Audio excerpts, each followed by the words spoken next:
What up, guys? It's HipHoppas here, and I'm doing an old school review. And as you guys can see, look, I look like goddamn Anthony Fantano with this shit in the back. Anthony Fantano here. But he edits it in. I don't have that type of editing software. I'm working on Movie Maker, so I make do. This took a while to put on there, but this is actually my first vinyl that I got. I got these in two. I got this one, and I got a Tribe Called Quest, and yeah, I had to do a review on this. I saw this in the store. I made you pay for it, didn't I? Was it you?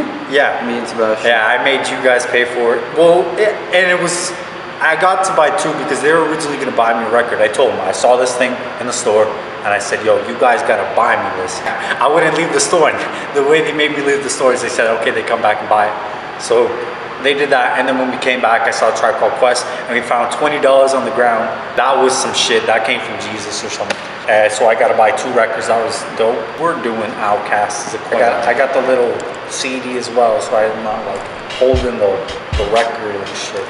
This OutKast's third album. They released Southern Playlist to kind of like music. I want to say 94, and then they released ATLians. That was in 1996. So then this one came out 98. Where the name comes from, Aquemini, because I didn't get this shit at first, and I had to do some research. It's Andre 3000. I think he's Aquarius. And then Big Boy's, I think he's Gemini. I don't know. It was kind of just a combination of both their zodiac names. It kind of speaks to what the album is and what OutKast is, because they're two different characters. They're good in their own, but they come together and they do it well. You know what I mean? Like they come and harmonize, but their characters are two different ways. I was really highlighted on this album. Some of the producers on here was you got Babyface, Mr. DJ, Organized Noise, which he was basically the producer who really worked with OutKast for a while, and then you got OutKast themselves actually doing some of the production. Well, I mean, as far as like the actual production, oh, I love the production on this thing, man. He brought in multiple musicians, multiple producers to make this album, and that just comes in through when you hear the song. So much live instrumentation, man. It's very experimental.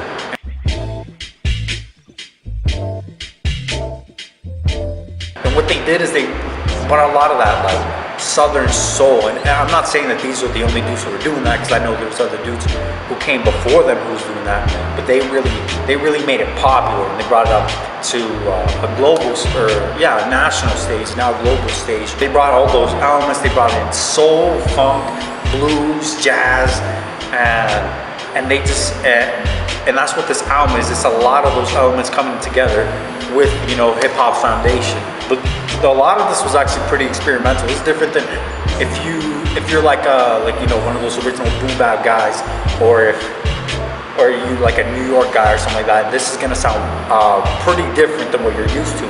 It's really like a liver Southern G-funk. But I think this shit's dope.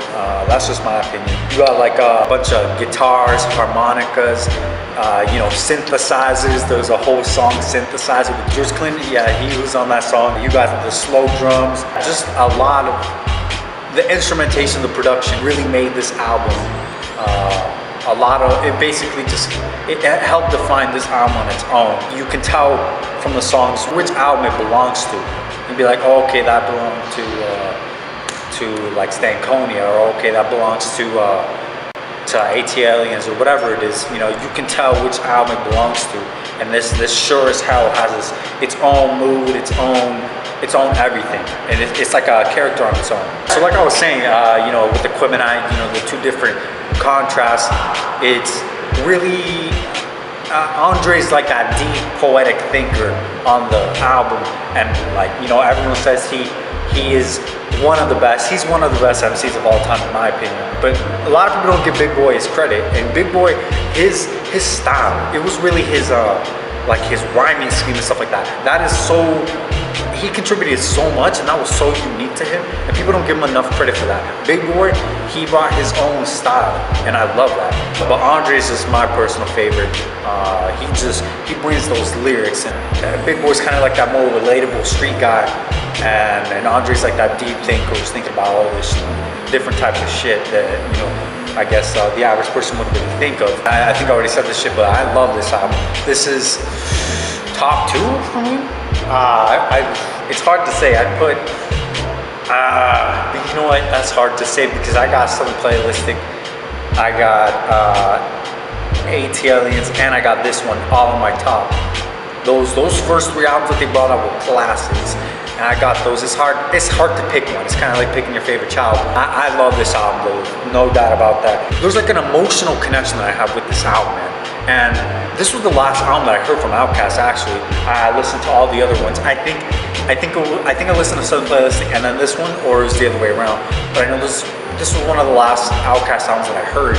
And man, because I always heard people when they talk about OutKast's top albums, they'd say, you know, this one and Aquemini, or you know, this one and Aquemini. And they always put Aquemini in the equation, and I hadn't heard it yet, so I wanted to hear what everyone was talking about. I heard it, I was like, man, I really had like an emotional connection to it, and I really like, it was more like a built emotional connection to it, because just, you got so many songs, they talk about so many different topics, but it's like very introspective, so you can relate to what they're talking about, man, and these songs really just bring that out of you.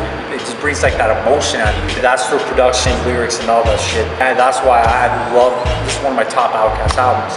I mean, the first 2 tracks, they pretty much define what the rest of the album's gonna be like. You got Hold On, Be Strong, and that's just, they're not even rapping on that, that's the intro. You just hear like lower vocals in the back. From what I understood, that was supposed to be an actual track where they were gonna rap over, but they just used the lower vocals in the back, and that's what they used the intro. They were arguing what's gonna be the intro song. You just hear the Hold On, and then the Be Strong, and it's just very lot. I don't know how to describe it. That helps define the rest of the album. Then you got a Return of the Gangster, and that was a Return of the G.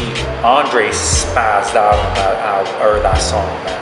Andre he killed that. Because it was basically just addressing some of the criticism and stuff like that he was getting. Because, you know, if you guys know OutKast, they're very out there with what they wear, and they're proud of that shit. They got their own style and everything. And like, look at the record itself. They got like, you know, just be some, like, there's some pins, right? But people were saying like, oh, you know, is Andre gay? Is he high? And he just killed that first verse. I don't think I've ever heard someone approach a verse like that. Return of the Gangsta, and then he just went, and then he'd do it again, and that was just, it was coming punch after punch after punch with the verses. And Big Boy did his thing too, like the mixing water with bread to make that slow dough. And that, again, those 2 tracks really help define the rest of the album, because, you know, it's gonna be lyrical, but it's gonna have that slow, introspective feel to it. And I love the production on the Return of the G, because it's just like those slow drums, like the tick, tick. And it just, I love how he just, with a slow beat, he didn't just come in slow. He went in and just destroyed both of them. They just went in fast and they lyrically killed it. And then the skit at the end of that song where he's got like the people at the record store, I'm guessing, and they're, you know, they're just talking about like, oh, have you checked this, have you checked that? And then the person at the end's like, oh, y'all need to check that new OutKast. And then everyone else in the store is like, nah, fuck them. Like, you know, like, we don't fuck with them. And I'm guessing the skit was just basically used to, I guess, wrap up the song before Return of the G, where people didn't think he was gangster. And that's what he brought in that song. Like, okay, you don't think I'm gangster, I'll bring it, right? Like, I'll bring the lyrics, I'll bring what you guys wanted to hear, but I'm also a deep thinker. And then you got the next song, Rosa Parks. This is one of my favorites on this record, man. If you got the beginning, it's like you just hear the beginning and you're like, oh, what is this gonna be, right? And then it comes in with the what's that fools? Everybody move to the back of the books. Man, you play that shit. I know half those songs, man. And then Big Boy just comes in with his verse and kills it. And then they had the harmonica at the end too, where it's just the instrumentation. You just had the beat playing, and and that was like very southern, like, you know, those, like, I guess it's kind of like a southern club that you'd think like in the olden days where they just kind of just go in and jive, and that was dope. That guitar as well made that song on Rosa Parks. I love that song. And then you got Skewing on the Barbie. And that was, well, I mean, at the end of Rosa Parks, I'm pretty sure you got the little like blurb with Big Boi and Raekwon, and that was really kind of bringing together the different sounds and saying like, okay, we can also collab with people outside of the Dungeon family, which is like, you know, like OutKasts, their like whole group, I guess. They're saying like, yeah, we can collab with people outside of that. We can collab with the dudes in the East Coast. That are doing their own thing as well. Skewing on the Barbie was amazing. Raekwon killed that verse as well. He's like, nah, nah, nah. I thought Raekwon brought it on that one. Everyone brought the verses as well though. Like, that was just a dope song. It's just pretty much about changing, you know, because it's like old school plays the new school fools. And like it was just saying like, oh, we can do the old stuff, the new stuff. Like we can change it up and stuff. Cats keep it changing like kangaroos. Like we can do different styles and flows, and we can do it on this one as well with someone from the East Coast. And that was basically what that track served. When you have Big Boi's last verse on there, he's like, I buzz raps like these boys gats. That was dope. Big Boi killed the verse on Skewing on the Barbie. Aquemini. Now this one was like the slower one. On the hook you can hear them saying, even when the sun goes down, heroes eventually die.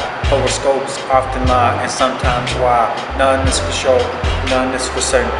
But until they close the curtain, it's him and Aquemini. I know I missed like a little line in there, but it was just basically saying like until this shit ends, it's me and Big Boi, and we're gonna do this shit until as long as we can. It's just gonna be me and him. You know, obviously Aquemini, that's the album track. You know, Aquemini, you know, Aquarius, Gemini, and that's this on this track perfectly shows their relationship together, like their chemistry together, but their differences. Because if you hear the two verses, they're different. Big Boi's doing his you know, his style, and then Andre's doing his style as well. And that was this track perfectly sums up their relationship and their chemistry together, and what makes OutKast so good, because you got the two different styles that just bounce off each other, work perfectly, but they also come together well. And then 3 Stacks killed it on the last one. Oh my god, the Andre band, they tell you when. Oh my, that whole verse was like that. That destroyed that track. You know, like, you know, the production sort of like stops for a second. You think it's over, like Aquemini, and then they come back and deliver the, like, basically the best verses on the track. And then you got Synthesizer with George Clinton, and that song. Oh my god, I love this song. Like, who thinks of bringing George Clinton on a track, man? Like, I know G-Funk, this is where I'm saying like that Southern live with G-Funk. And I know G-Funk, that whole movement pretty much took samples from him, and they took the instrumentations, the synthesizers, but no one really, I didn't really see anyone actually bring the dude on there. And the way they did that was so dope. I love that track. The production on there was great. You see at the beginning, like, ding, ding, and then it just comes with the production. That was dope as hell, man.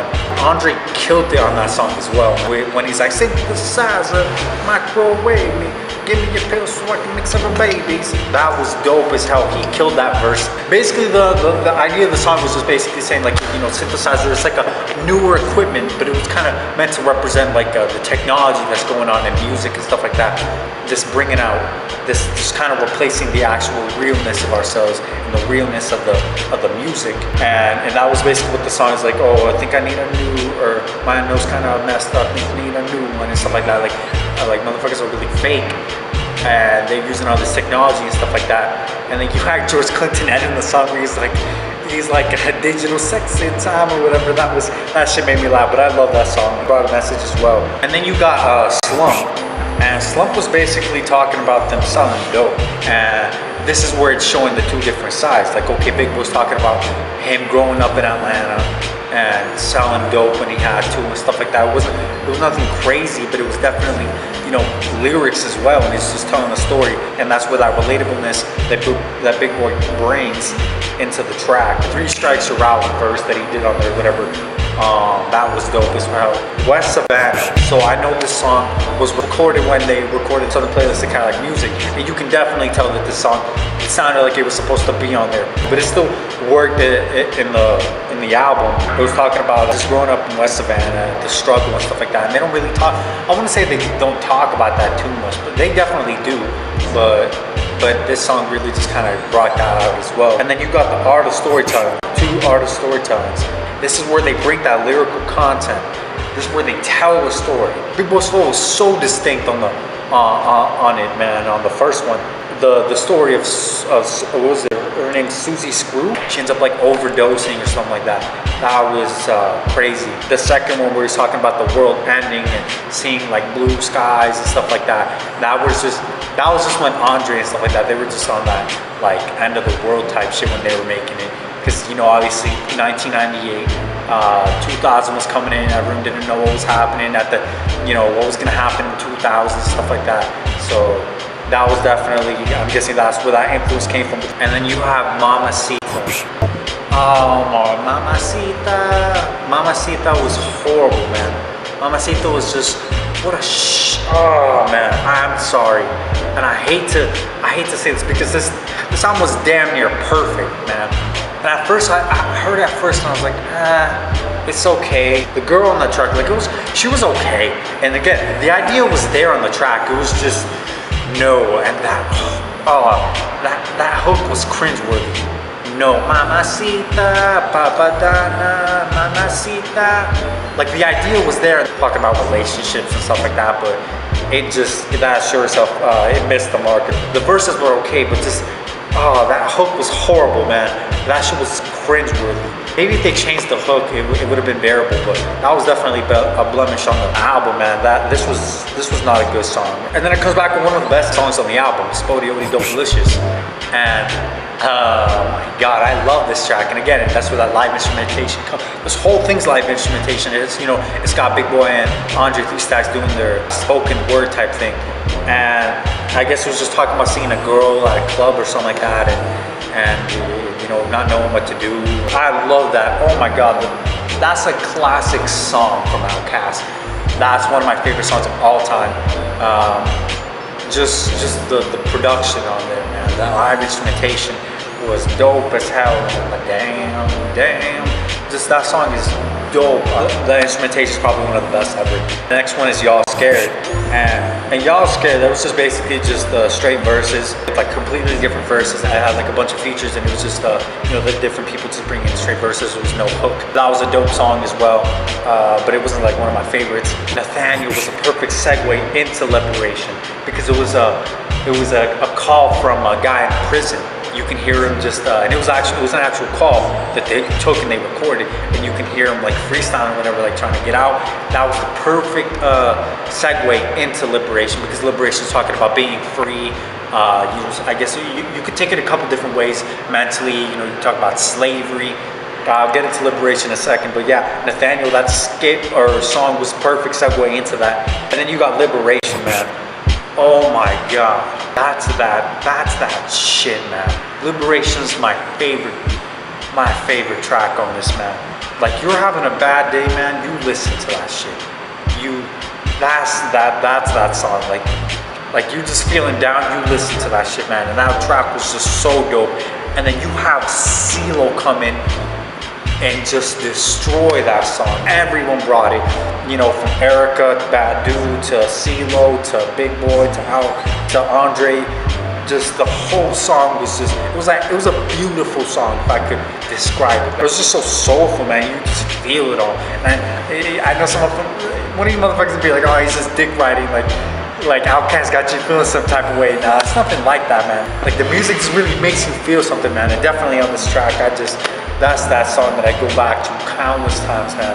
Just the production, the live instrumentation, the singing on there, just everything. That was a dope song. And you got Chonkfire, which was different than the whole album, in my opinion.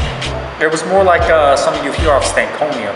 That was just my opinion. I kind of wish they ended it on Liberation, because that would have been just a perfect way to end it. But Chonkfire was kind of just, it was different, but it was kind of leading into Stankonia. I guess that's why they did do it, but the style and stuff like that was definitely not like the rest of the album in my opinion. I mean, it didn't need to be there in my opinion, but I get why it's there. I did wish they ended it at Liberation. That would have just been perfect, except for Mamacita, Papadana. This is overall one of my favorite OutKast albums.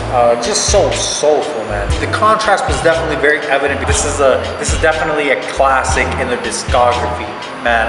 Definitely check this shit out if you haven't so far. I got it on vinyl.